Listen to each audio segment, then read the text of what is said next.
Hello, I'm Kate Noble. I'm here at Shine Yoga Center in Cincinnati, and I'm presenting for you today a little mini practice. It's a mini restorative practice. Restorative yoga is where you're in relaxing postures that give you a gentle stretch, and we'll work on deep breathing and muscle release in them. So while you will feel a stretch, potentially, we're not really trying to increase flexibility. We're really just looking to release muscle tension. This particular sequence is great for the end of a day where you've been on your feet a lot, or if you've been doing any kind of athletic endeavor, hiking, walking, biking, that kind of thing. We're gonna do it at the wall. I have a wall set up.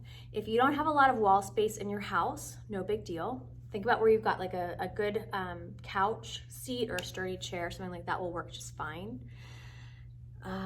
Yeah, and we'll get started. Okay, so I'm gonna use a blanket for some of my postures. Not everyone will need or want it, and the reason I'm using it is I have a pretty curvy lower back and a curvy butt. So if you have a curvy low back or a curvy butt, you might want the blanket. If you have more of a flat lower back, you probably won't like it. So it should, if you're using the blanket, it should just make it feel a little bit better to be in the pose.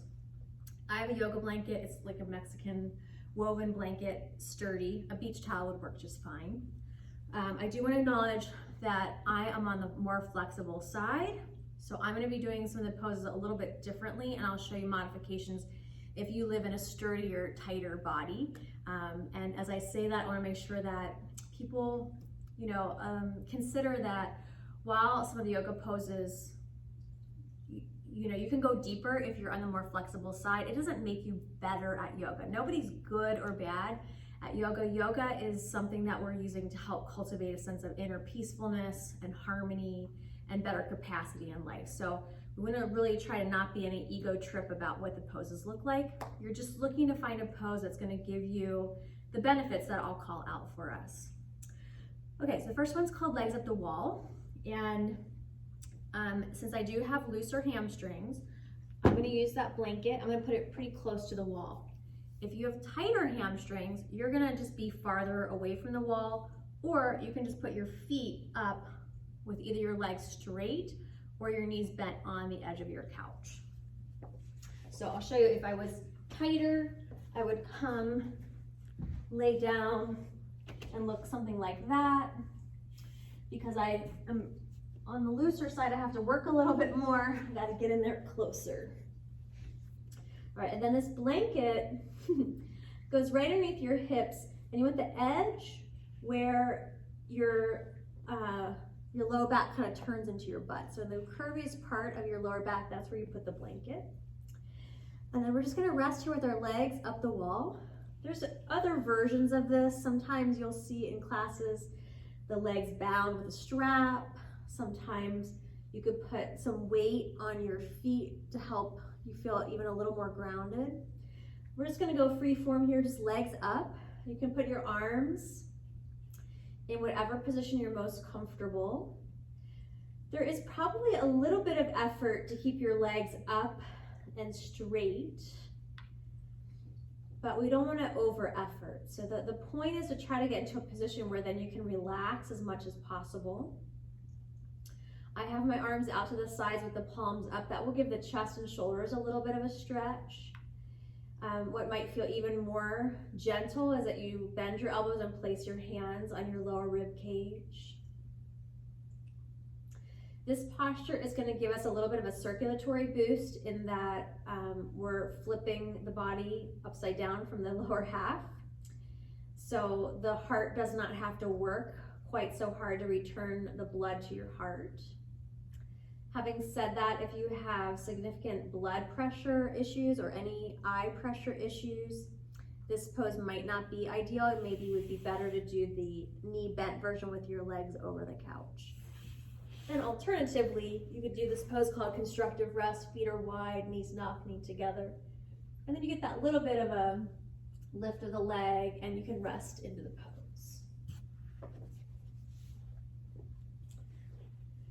The point here is to really relax as much as possible with the very gentle stretch that the postures provide.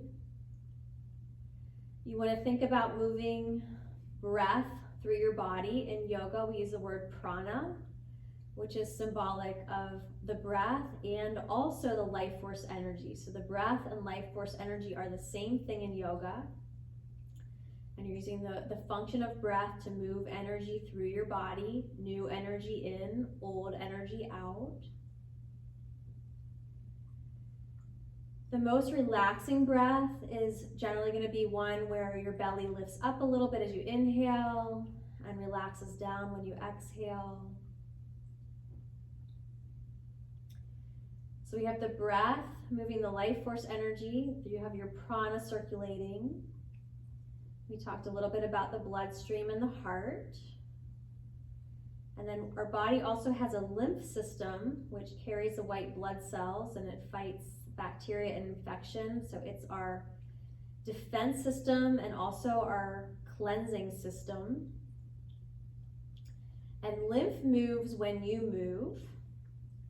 And when we move into this position, some of the excess lymph that maybe has kind of been hanging out in the legs has an opportunity to drain back towards your heart, where your heart can move it through your circulatory system. Each of these restorative poses could be held for a significant amount of time. We're going to probably end up being in most of them for about 1.5 to 3 or 4 minutes. But if you were in a restorative yoga class, you might be in them from anywhere from 5 to 10. We're going to go ahead and move to the second legs up the wall variation, which is butterfly. So you just turn the bottoms of your feet towards each other and bend your knees, and you're only going to go down as far as it feels good. You don't need to force. We're letting gravity and posture work on us, so we don't have to be forceful in any way in our bodies. If this position didn't feel good being at whatever distance you are from the wall, you could scooch out or in. And this one, we can do a little top of the thigh press, which I think feels nice. And you just press the tops of your thighs, never your knees, always at where your leg rotates at the hip socket. Press the thigh bones towards the wall, and that'll just give you a little bit of low back traction. Nothing should ever hurt in these practices, and you should always feel comfortable to modify so things feel better for you. And then the next variation is to take the legs wide out to the side. So both of these are going to help us release tension in the inner thighs. So when your legs are straight up the wall, it's a little bit of hamstring release. Now we're working into the inner thighs.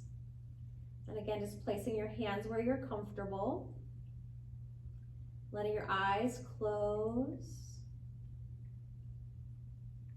Keep your mind aware of how your breath is flowing in and out of your body as a way to enhance the posture with the fluid breath work, but also as a way to anchor your mind in the moment so your mind doesn't wander off into anything that feels worrisome or stressful, that you're taking this time to rest, to retreat a little bit, and as the name of the yoga practice acknowledges, to restore. So this is one that under normal circumstances I would stay in a little bit longer, but I want to keep this video fairly short today. So we're going to go ahead and come out, all the way out. So we just take the legs over and roll your way out of that. I'm going to not use the blanket for this next part. And again, I'm going to remind you that if you live in a tighter body, you'll just have your hips farther away from the wall, and if you're more flexible, limber, you'll be closer.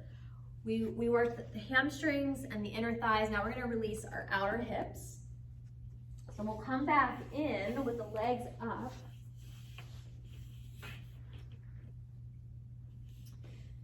And then we're going to just cross one ankle over the opposite knee. And then again, hands can go to the tops of the thighs, and you can press your legs to the wall. I'm just going to scoot a little closer. And the reason we don't want to push on the knee is your knee was not meant to rotate, right? All the rotation action of the leg, most of it is supposed to happen at the hip. So we never want to push on the knee. We can go ahead and safely push on the tops of the thighs. Now the next part is that you'll bend the straight leg knee, and it's going to press the crossover leg in closer, and you should feel that in your outer hip. If you are on the very flexible side, you can push in the wall, you'll lift your hips up, you slide that straight leg a little deeper, and then start to lower your hips back down. Now, I don't recommend going to like just the hardest place you can go. I recommend going to the place where you feel the deepest stretch and you can also breathe in a really relaxed way. So while I could force myself into a deeper stretch there, I backed out because this is a place where I really feel like the tension can leave instead of tension building up more. So we'll just take a couple more breaths here. And again, you can really hold these for as much time as you like. To really see flexibility increases, anywhere from between 30 seconds to 5 minutes is about the same. And then longer than 5 minutes, generally you can get more lasting flexibility results. So that's something to keep in mind, you know, of you want to be in a place more than anything where you can relax into the posture. All right, we'll just go ahead and change sides. So we'll just stretch the left leg straight, extend the right leg up, left ankle crosses over right knee. We're going to pause here. And then we're going to press thighs towards the wall so you get that little bit of low back traction. And then bend the leg that's extended up. You really are looking to kind of try to keep your hips down on the ground. And you're just letting that left leg turn. The shin turns in towards you, but you want to think about your left thigh rotating out away from you. Finding that sweet spot where you do feel a gentle stretch, but you feel a good capacity to relax.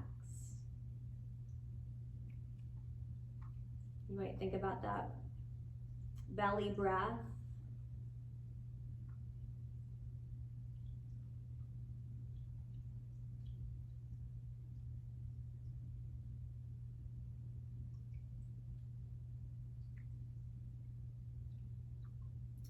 Good, we'll go ahead and come on out, but like I said, these are postures you could stay in much longer if you liked.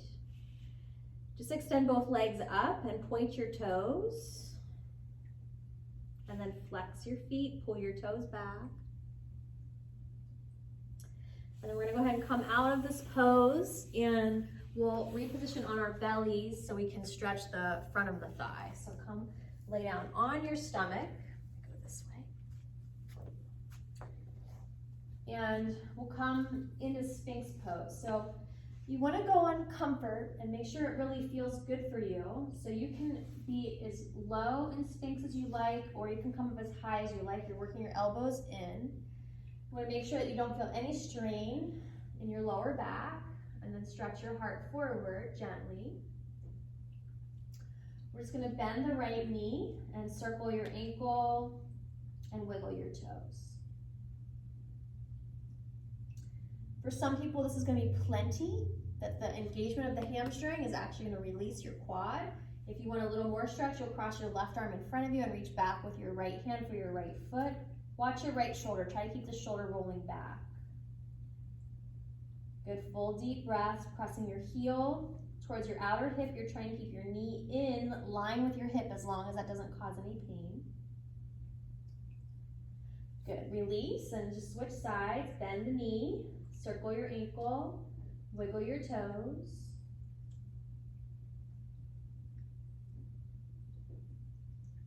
And then reach back with your left hand for your left foot if that feels good. And if not, you just hang out with the knee bent. Good, full deep breaths in and out. And more than anything, we just want to give the muscle time to soften and lengthen.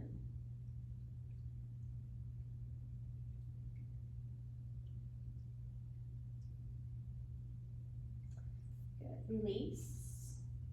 We're going to push up to puppy pose. So your hips will be stacked over your knees, and then you walk your hands out and let your head rest down. Let your spine kind of sink down towards the floor. And then if it feels good in your body, come up onto strong, flat hands, your elbows straight, your arms strong. Tuck your toes under, lift your knees, lift your hips. And this is a great place to release your calves and your hamstrings a little more deeply. Just kind of let your legs pedal, let your hips rock a little bit. If this doesn't feel good, you can just stay in your puppy.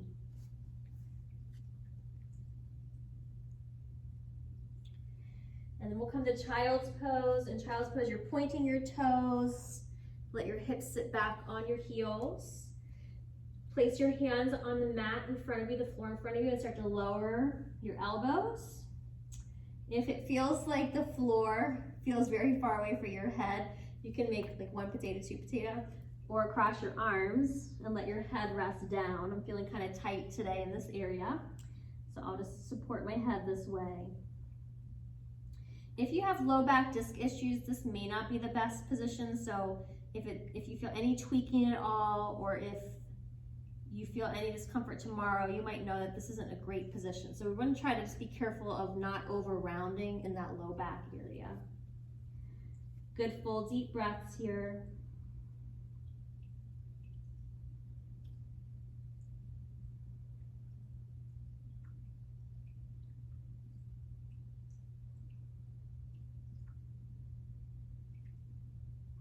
Let's take another breath or two. And then lift your hips up, tuck your toes under, walk your hands a little more backward, and find your way to standing in whatever way works best for you. Take a breath and reach your arms up overhead. And I think I'll just end with one last more active posture, which is one of my favorites, good multi-purpose pose, side angle pose. So I'm gonna turn my right foot out. If you wanna mirror me, you could do your left. You're gonna bend that front knee, elbow to thigh, and then just reaching the free arm straight up overhead. So now we're getting into the side waist. A lot of times, especially if you've been walking straight forward, these side muscles get tight because they limit you from your side hip rocking to make you more efficient. So just think about stretching the whole side column of your body. It's good for your hip, your waist, your shoulder, your arm. Come all the way up. Let's turn our feet in the other direction. Bend the front knee, elbow to thigh, and then just your arm up overhead. Deep breaths. Nice big side body stretch. Good, and inhale, come all the way up. Wiggle your feet, or maybe hop them.